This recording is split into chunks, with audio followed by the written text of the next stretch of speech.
할렐루야. 자비하신 하나님의 사랑이 이 예배에 오신 여러분과 함께 하시기를 축원합니다.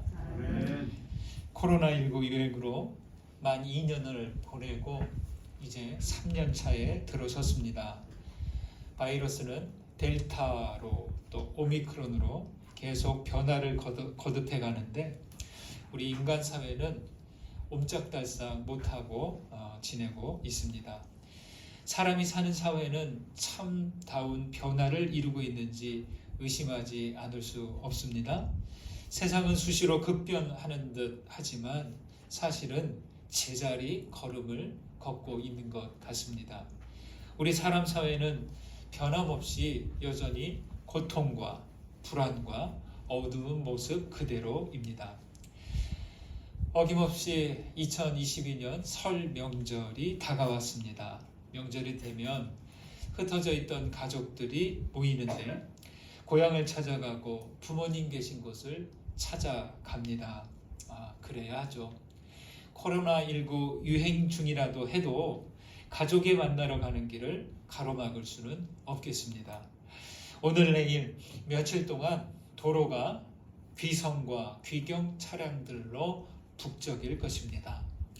저는 부모님이 살아계시는 때 서울과 경기도에 계셨기에 명절 때 주로 반대로 다녔습니다. 그래서 제가 가고 올 때에는 길이 막히지 않고 다니는 혜택을 누렸습니다. 특히 밤에 이렇게 이동하는데요. 정체된 고속도로를 보며 달립니다. 제가 가는 쪽은 반대 방향이니까 길이 안 막혀요. 근데 이제 내려가는 차, 또 반대로 제가 내려올 때는 올라오는 차들이 그냥 그 고속도로에 몇 킬로미터씩 이렇게 거의 서다 가다 반복을 하는데요. 참 그 모습을 이렇게 보는데 언제 갈까 하고 좀 이렇게 마음이 좀 답답한 안타까운 마음도 있습니다. 그런데 그 길게 정체된 차들의 모습을 보는데요. 그 모습이 마치 바다를 돌아다니다가 모천으로 돌아온 연어들의 무리처럼 그렇게 보였습니다. 고향을 찾아가는 귀성 행렬을 보면서 이렇게 잠깐 기도도 드리기도 했습니다. 부디 안전하게 다녀갈 수 있도록, 그리고 새 힘과 새 용기를 얻어서 일상으로 돌아갈 수 있기를 기도했습니다. 여러분, 우리 인생은 흔히 여행과 같다 이렇게 말하죠. 또 우리 그리스도교에서는 인생을 순례와 같다 이렇게 봅니다. 여행은 어떤 겁니까? 집을 떠나서 만나고 떠나고 돌아오는 것입니다. 순례도 비슷합니다. 집을 떠나서 집으로 돌아가는 것이고 그 사이에 변화하고 성숙을 이루어가는 겁니다. 우리가 나온 집, 다시 돌아가야 하는 집은 어디입니까? 하나님 아버지 계신 본향집입니다. 본향집이 없다면, 또 본향집을 모른다면 우리는 방랑자가 되어서 떠돌다가 길 위에서 멈춰버리고 말 것입니다. 평생 청빈한 삶을 살았던 시인 천상병님은 인생이란 시에서 이렇게 노래합니다. 아버지 어머니는 고향 산소에 있고 외톨백이 나는 서울에 있고 형과 누이들은 부산에 있는데 여비가 없으니 가지 못한다. 저승 가는데도 여비가 든다면 나는 영영 가지 못하나? 생각나니 인생은 얼마나 깊은 것인가. 이렇게 약간 구슬프게 노래합니다. 시인은 자기가 있는 곳이 어디인지 알아요. 또 부모님의 산소가 있는 곳, 형과 누이들이 있는 곳을 압니다. 그런데 여비가 없어서 가지 못하고 있는 자기 상황을 슬퍼하고, 또 더 나아가서 내가 죽음 이후에도 갈 수 있을까 걱정합니다. 여러분, 우리는 지금 어디로 가고 있습니까? 우리가 가고 있는 이 방향이 하나님 계신 그 본향 맞습니까? 어느 정도 왔을까요? 여전히 제자리는 아닐까요? 혹시 길을 잃은 것은 아닐까 생각을 해봅니다. 고향을 찾아가기 위한 여비 넉넉하십니까? 무엇으로 여비를 삼으시겠습니까? 우리의 본향집까지 가는 여비는 무엇으로 준비하면 좋을까요? 귀성길을 위한 여비는 다른 것 없습니다. 그리움과 사랑의 마음이면 됩니다. 그 마음으로 고향집 찾아가는 거죠. 우리가 하늘 본향집을 찾아가는데 필요한 것 뭘까요? 사랑이면 충분합니다. 하나님을 향한 그리움, 하나님을 향한 그 사랑, 그것만 있으면 됩니다. 자동차에 연료가 떨어지면 엔진이 식어버립니다. 움직이지 못하죠. 사랑이 식어버리면, 사랑이 떨어지면 우리의 심장이 식어버릴 것입니다. 사랑의 심장이 식지 않도록 해야 지치지 않고 끝까지 나아갈 수 있을 것입니다. 사랑을 여비로 삼으시고 사랑을 연료로 채우시고 아버지 하나님 계신 그 본향집 향해 계속 나아가시기를 주님의 이름으로 소망합니다. 지난주에 말씀드렸듯이 이 고린도 교회는요, 파벌과 다양한 은사의 충돌로 갈등 속에 빠져 있었습니다. 교회로 모이기는 모여요. 그런데 그 마음과 그 관계 사이사이 속에 아주 한 4분 5일 이리저리 갈래로 이렇게 나누어져 있었다는 거죠. 고린도전서 12장에서는 이렇게 말하죠. 은사는 여러 가지나 성령은 같고 직분은 여러 가지나 주는 같으며 또 사역은 여러 가지나 모든 것을 모든 사람 가운데서 이루시는 하나님은 같으니. 그리고 12절에서 말합니다. 몸은 하나인데 많은 지체가 있고 몸의 지체가 많으나 한 몸인과 같이 그리스도도 그러하니라 라고 합니다. 이 12장 말씀을 읽는 동안 여러분은 어떤 느낌을 받으셨습니까? 저는 이 12장 말씀에서 찢어지고 부서진 몸된 교회를 수술하는 그런 느낌을 받았습니다. 그런 다음 바울은 12장 마지막 절에서 이렇게 말하죠. 너희는 더욱 큰 은사를 사모하라. 내가 또한 가장 좋은 길을 너희에게 보이리라. 더욱 큰 은사, 이게 뭘까요? 바로 사랑이죠. 사랑의 은사입니다. 사랑은 가장 큰 은사이고 가장 좋은 길입니다. 사랑은 삼위 하나님의 인정을 받을 수 있고 결코 후회하지 않는 길입니다. 우리가 모든 선택을 할 수 있고 어떤 길이든 갈 수 있겠지만 후회하지 않은 선택, 후회하지 않을 길, 바로 사랑의 선택이고 사랑의 길입니다. 여러분, 사랑은요 종합영양제예요. 이 사랑만 가져도 우리가 무엇이든 감당할 수 있는 힘이 있어요. 이 사랑은 모든 의심과 두려움을 물리치는 에너지가 됩니다. 고린도전서 13장 말씀은요, 이 사랑을 종합 영양제이자 에너지로 전해주고 있습니다. 오늘 말씀과 함께 사랑의 힘을 가득 채우시는 그런 시간이 되셨으면 좋겠습니다. 1절과 2절을 보실까요? 같이 읽습니다. 내가 사람의 방언과 천사의 말을 할지라도 사랑이 없으면 소리나는 구리와 울리는 꽹과리가 되고 내가 예언하는 능력이 있어 모든 비밀과 모든 지식을 알고 또 산을 옮길 만한 모든 믿음이 있을지라도 사랑이 없으면 내가 아무것도 아니요. 여러분, 사랑이 없으면 어떻게 될까요? 여러분, 사랑 없는 상태를 한번 상상해 보셨으면 좋겠습니다. 3절에서는 몸을 불사르게 내어준다고 해도 사랑이 없으면 아무 유익이 없다는 것이죠. 예수께서 십자가 고난을 받으시고 죽으셨는데 주님께도 사랑이 없으면 그 십자가가 아무것도 아니라는 거예요. 소용이 없다는 거예요. 정말이지 사랑이 없으면 2절에서 말합니다. 아무것도 아니라는 거예요. 사랑이 없으면 구리처럼 소리나고 꽹과리처럼 울릴 뿐이라는 거예요. 이번 겨울에는 눈이 많이 오지 않았는데요. 상대적으로 우리 지난 겨울 생각하면 이전 겨울을 생각하면 눈이 많이 왔었어요. 눈 치우다가 진짜 땀을 많이 냈었는데요. 눈이 많이 내리면 이 눈을 이렇게 치워 놓는데 이 그대로 이렇게 밀어놓고 있으면은 겨우내 자리를 차지하기 때문에 제가 주중에 쌓아놓은 눈을 수레에 담아서 저 주차장 저쪽에 있는 논 쪽으로 이렇게 담아 치웠습니다. 그런데 이 눈을 그렇게 수레에 담아서 왔다 갔다 치워대면서 재밌는 사실 하나 알게 되었습니다. 눈을 수레에 가득 담아서 주차장 옆에다가 막 가서 쏟아붓고 올 때 이 수레 소리가 얼마나 요란한지 몰라요. 얼마나 요란한지 모릅니다. 예. 눈이 담겼을 때는 소리가 안 나요. 근데 쏟아버리고 돌아오는데 수레 소리가 와당탕 와당탕 와당탕 나는데 되게 시끄럽네. 혼자 그냥 그런 말을 하게 됩니다. 저는 그제서야 빈 수레가 요란하다는 말이 바로 이거구나 제가 체감을 했습니다. 그러면서 이런 생각이 들어요.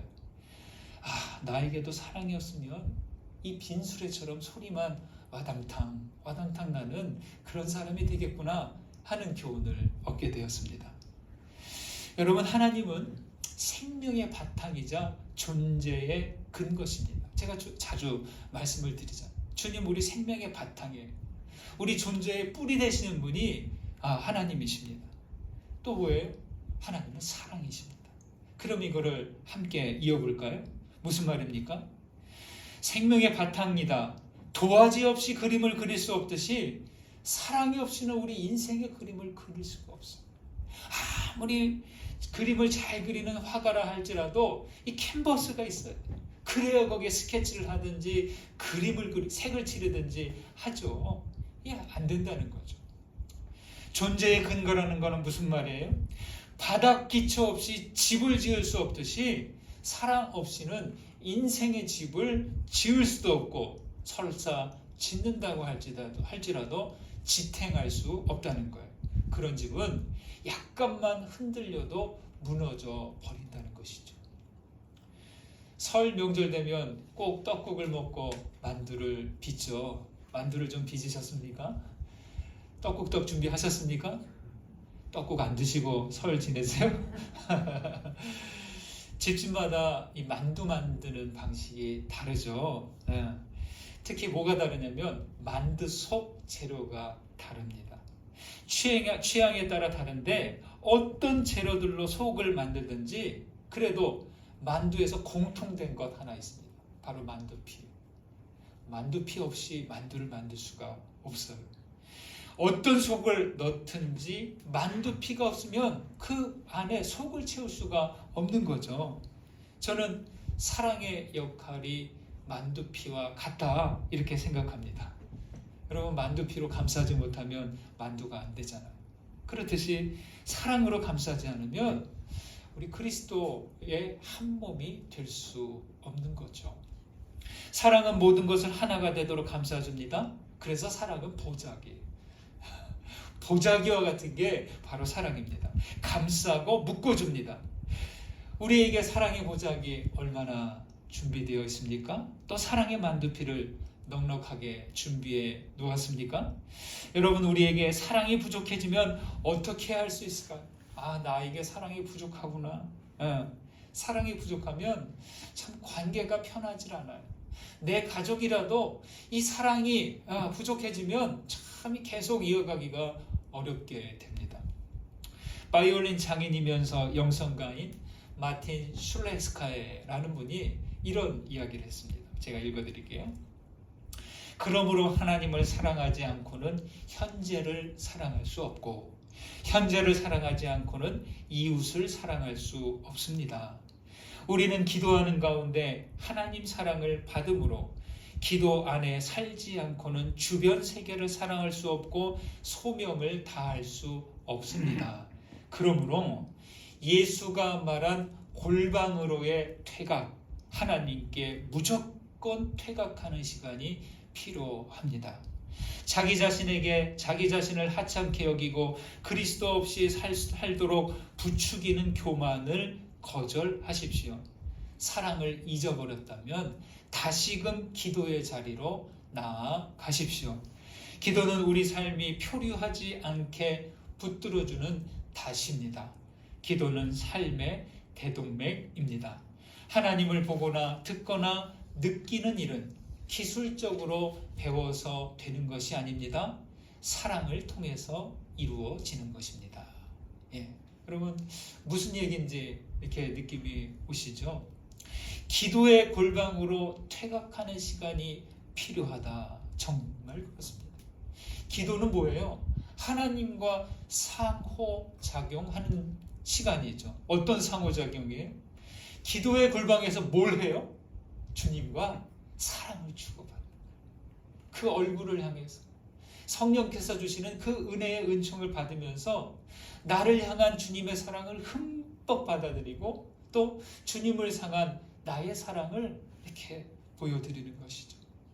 그렇기에 사랑을 잊어버리면, 사랑에 메마르면 기도의 자리에 앉는다는 거예요. 반대로 기도의 자리에 앉지 않는다면 어떻게 된다는 거예요?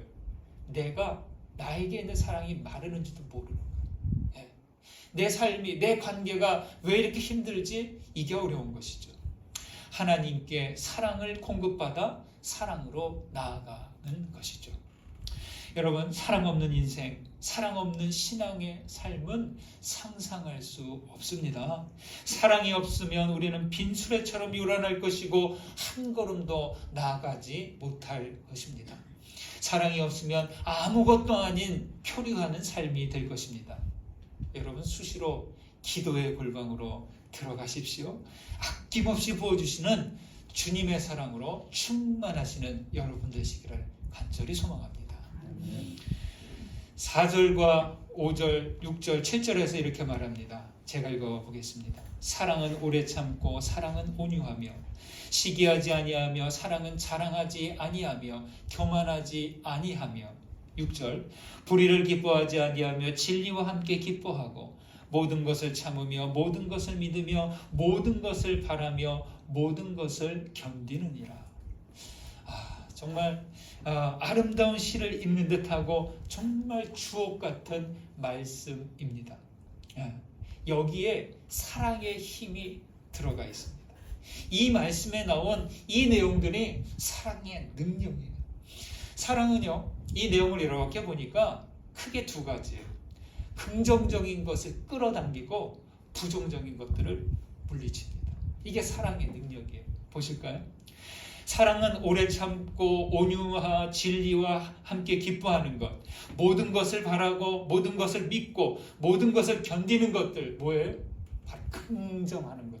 아주 하나도 손해보는 것 없는 정말 우리를 이롭게 하는 것들입니다. 또 보십시오. 시기와 자랑과 교만과 무례히 행함, 자기 유익을 구하는 것, 성내는 것, 악한 것 생각하는 일, 불의를 기뻐하는 일, 이거 뭐예요? 나쁜 것들이에요. 다 부정적인 것들이죠. 여러분, 나의 의지로는 이런 긍정적인 것들을 끌어당길 힘이 없어요. 우리는 이기적이잖아요. 그렇죠? 욕망의 사람들이잖아요. 그리고 나의 힘으로는 이런 부정적인 것들을 끌어당길 때 물리칠 수가 없어요. 사람의 이 의지와 마음이 이렇습니다. 그래서 어떻게 되느냐? 사랑이 주어가 되어야 됩니다. 내 안에 사랑이 항상 중심에 있어야 됩니다. 그래야 이러한 좋은 것들을 끌어당기고 나쁜 것들을 물리칠 수 있는 것이죠. 사랑이 내 안에 있어야 됩니다. 끌어당길 것을 끌어당기고 물리쳐내야 할 것들을 물리칠 수 있는 힘 어디에 있어요? 사랑에 있어요. 누군가 이렇게 말합니다. 사랑 없이 의무감이나 유용성에 얽매인 믿음은 커다란 돈만 있고 용골이 없는 배와 같다. 그런 배는 빠르게 전진할 수는 있겠지만 폭풍우를 만나면 쉽게 뒤집힌다. 여러분, 배의 용골이 뭐냐면 뭐 작은 조각배는 안 그렇지만 어느 정도 규모가 된 배들은 그 바닥에 아주 중심을 이루는 길게 앞에서 끝까지 그 중심을 이루고 배가 꺾어지지 않도록 하는 용골이라는 게 있어요. 그거는 나무로 만든 범선이든지 지금 새로 만든 최신식 그 여객선, 화물선, 전함 다 이 아래쪽에 용골이 있어요. 사람의 척추처럼 배의 아래쪽 중심에 놓이는 등뼈 같은 게 있어요. 그게 바로 용골입니다. 그래서 이 용골이 없거나 혹은 약한 배는 쉽게 부러지고 말고 쉽게 중심을 잃어서 침몰하고 마는 거죠. 여러분, 흔히 사랑은 감상적이고 낭만적인 걸로 생각하잖아요. 그러나 결코 그렇지 않습니다. 사랑은 가장 실제적이고 가장 현실적인 힘이라는 거예요. 이것이 없으면 그런 대로 살아갈 만한 것 같지만 없을 때 어떻게 되냐? 아주 어려운 일이 닥칠 때, 재난에 닥칠 때, 역경에 닥칠 때 그 사람의 삶은 부러지고 마는 거죠. 여러분은 어떠십니까? 삶의 등뼈 자리에 사랑이 있으십니까? 사랑이 여러분의 삶을 이끌고 있습니까? 참 중요한 질문입니다. 그 다음 8절에서 10절 말씀 보실까요? 함께 읽습니다. 사랑은 언제까지나 떨어지지 아니하되 예언도 패하고 방언도 그치고 지식도 패하리라. 우리는 부분적으로 알고 부분적으로 예언하니 온전한 것이 올 때에는 부분적으로 하던 것이 패하리라. 중세의 교부 가운데 신학대전이라는 아주 방대한 이렇게 저술을 한 토마스 아퀴나스라는 분이 있습니다. 어거스틴과 함께 아주 양대 산맥을 이루는 참 중요한 역할을 하는 분인데, 이 토마스 아퀴라는 분이 어느 날 십자가를 놓고 이렇게 기도 자리에서 기도를 하고 있는데 이 십자가가 빛나는 것을 환상으로 보는 거예요. 그리고 그와 함께 그리스도께서 자기 앞에 나타나는 것을 환상 가운데 봤습니다. 그 다음부터 아퀴나스가 그동안 쓰고 있던 이 신학대전 쓰는 것을 그냥 멈춰버렸어요. 사람들은 아퀴나스의 이 신학대전의 남은 부분을 기다렸고 이 후세를 위해서 마무리 좀 하셔야죠 하고 강력하게 거듭 요청했는데, 그는 이렇게 말합니다. 내가 철이 없어서 그것을 썼지 그것을 쓰느라고 일생을 소모했구나 한탄하면서 더 이상 쓰기를 멈췄다는 거죠. 여러분, 신학자가 그 방대한 저술을 마무리해야죠. 그게 자기의 어떤 소명이자 사명이라고 생각했는데 예수 그리스도를 환상 가운데 직접 경험해 보니까 그게 아무것도 아니라는 거죠. 무슨 얘기예요? 예언도 방언도 지식도 사랑 앞에서 패하는 거예요. 주님을 만났는데 아무리 성경 문자로 된 거 있어도 이건 의미 없는 거예요. 주님을 만나면 그거 다 덮어야죠. 그렇죠? 예수께서 내 안에 있는 걸 알고 그리스도를 바로 경험했는데 이 말씀을 덮는 거예요. 사람 부분적인 것들 다 덮는 거예요. 온전한 것이 오면 부분적인 것은 사라집니다. 하나님의 사랑이신 그리스도를 직접 만나고 보니까 그리스도에 대한 이야기를 쓰는 것, 이게 아무런 의미가 없구나 아퀴나스가 깨달은 거죠. 철학자 키에르케고르가 또 이런 말을 했다고 하죠. 온 우주를 얻어도 그것을 못 얻으면 살아서 뭐하냐. 여러분, 못 얻는 그것이 뭐겠어요? 바로 여기서 말하는 사랑입니다. 우리는 세상을 얻지는 못했어요. 하지만 우리는 하나님의 사랑, 그리스도의 사랑을 얻은 사람들이라는 거예요. 여러분, 우리 시대 한 사람이 다른 사람보다 우월해지려면 어떤 게 필요할까요? 내가 다른 사람보다 뛰어난 사람이 되려면 뭐가 좀 있으면 될까요? 외모가 좀 괜찮으면 될까요? 지식이 좀 많으면 될까요? 억만장자가 되면 우월할까요? 권력자가 되면 우월할까요?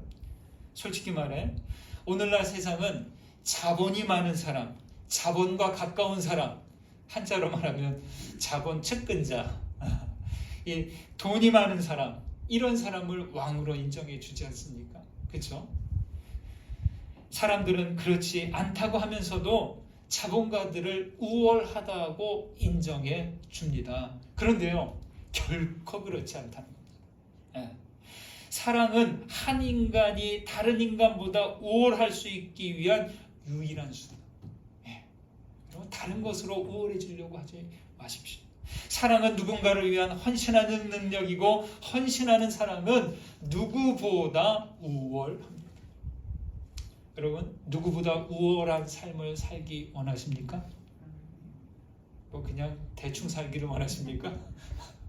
저는 우월해지고 싶어요. 그러나 다른 것으로 우월하고 싶지 않습니다. 사랑으로 우월한 사람이 되고 싶습니다. 사랑하기를 배워가십시오. 저절로 되는 사랑 없어요. 조금이라도 사랑을 받은 사람은 사랑할 수 있는 능력이 있습니다. 그리스도인은 어떤 사람들이에요? 예수 사랑을 받아들인 사람, 예수 사랑을 경험한 사람이에요. 예수 그리스도를 통해서 하나님 사랑을 듬뿍 받아 누리고 있는 사람들이에요. 사랑받음으로 믿게 되었고 믿으니 우리는 얼마든지 사랑할 수 있습니다. 프랑스의 떼제 공동체 이야기를 담은 함께 사는 기적이라는 책에서 이런 말을 들었어요. 수도원은 사랑의 학교다. 수도원은 사랑의 학교다. 무슨 얘기예요? 이렇게 말합니다. 학교는 전문가들이 모이는 곳이 아니라 배우고 익히는 곳이듯이 수도원도 성숙하고 거룩한 사람이 들어오는 것이 아니라 보통 사람, 어쩌면 더 부족한 이들이 와서 사랑으로 연마되는 곳이다. 이렇게 말이죠. 저는 공감합니다. 여러분, 교회 공동체는 어떤 곳일까? 교회도 당연 사랑의 학교입니다. 그래서 여러분, 교회에 와서 우리 지체들이 너무 완벽하기를 기대하지 않으셨으면 좋겠습니다. 그건 저도 마찬가지. 너무 완벽한 수준을 기대하면 실망이 커요. 우린 다 부족하고 더 배워가야 하는 사람들이죠. 저마다 다른 성격, 다른 문화에 젖은 사람들이 모여 지내면 부대끼게 되죠. 당연히 갈등하고 당연히 충돌합니다. 그러면서 불안정한 것들, 부분적인 것들 떨어져 나갈 것입니다. 날카로운 것들은 무뎌질 것입니다. 그러나 떨어지지 않는 것 하나 있어요. 사랑은 떨어지지 않습니다. 다른 것들은 사랑 앞에서 다 무릎을 꿇어야 돼요. 진짜 사랑이 많은 사람은 아무도 함부로 할 수 없습니다. 그래서 여러분, 관계가 어려워질 때 이렇게 좀 생각하셨으면 좋겠어요. 불편한 일이 생기고 내가 잘못했던, 누군가가 좀 이렇게 서운하게 했던 그런 상황 딱 일어나면 이렇게 생각하세요. 하나님께서 나에게 더 사랑을 배우라고 하시는구나. 저는 그렇게 생각해야 된다 하는 마음을 얻게 되었습니다. 갈라디아에서 바울이 말합니다. 이제는 내가 사는 것이 아니라 그리스도가 내 안에서 사시는 것이라고 이렇게 말했죠. 여러분, 내 안에서 그리스도가 살면 어떻게 사실까요? 사랑으로 사는 것밖에 없어요. 사랑으로 그리스도께서 계셔야 되는 거예요. 그래서 내 안에 사랑하는 마음이 있을 때 주님께서 나와 함께 하시는구나 우리는 깨달을 수 있습니다. 내 안에 사랑의 그리스도가 없으면 어떻게 될까요? 우리는 모난 돌들이 되어서 서로 거칠게 부딪히는 거죠. 계속 그 상태로 부딪히면 어떻게 해요? 우리는 서로 깨어지고 상처받은 존재가 되는 거죠. 그러나 그리스도를 모신다면 어떻게 돼요? 사랑으로 다듬어지는 거예요. 사랑으로 연마되는 겁니다. 저는 화가 마르크 샤갈이 사랑에 대한 말을 참 좋아합니다. 삶이 언젠가 끝나는 것이라면 삶을 사랑과 희망의 색으로 칠해야 된다. 여러분, 화가 나온 말 아닙니까? 우리 삶은 언젠가 끝나잖아. 그렇다면 살아있는 동안 나의 삶을, 내가 있는 내 시간을, 내 인생을 사랑과 희망의 색으로 칠하자. 이건 단순히 문학적인 표현이 아니라 정말 그렇습니다. 사랑이 없으면 아무것도 아닙니다. 사랑은 믿음의 등뼈입니다. 사랑은 인간을 우월하게 하는 이유입니다. 여러분, 저는 우리 교회가 사랑의 학교 된다면 좋겠습니다. 여러분의 삶을 오직 사랑과 희망의 색으로 칠해가십시오. 우리가 함께하는 동안 함께 사랑으로 다듬어져 가기를 주님의 이름으로 간절히 축원드립니다. 받은 은혜 기억하면서 거듭의 기도 드리겠습니다. 말씀 가운데 울림이 된 것, 깨달아진 것 붙드시고 함께 기도드립니다. 기도하겠습니다.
하나님, 우리에게 영원한 사랑이 되어 주셔서 감사합니다. 사랑이 없으면 우리는 아무것도 아님을 압니다. 사랑을 믿음의 등뼈로 삼게 하옵소서. 우리 교회가 사랑의 학교가 되게 하시고 우리의 삶을 사랑과 희망의 색으로 칠해가게 하옵소서. 그리하여 주님의 사랑으로 아름답게 다듬어 주옵소서. 예수 그리스도 이름으로 기도드립니다. 아멘.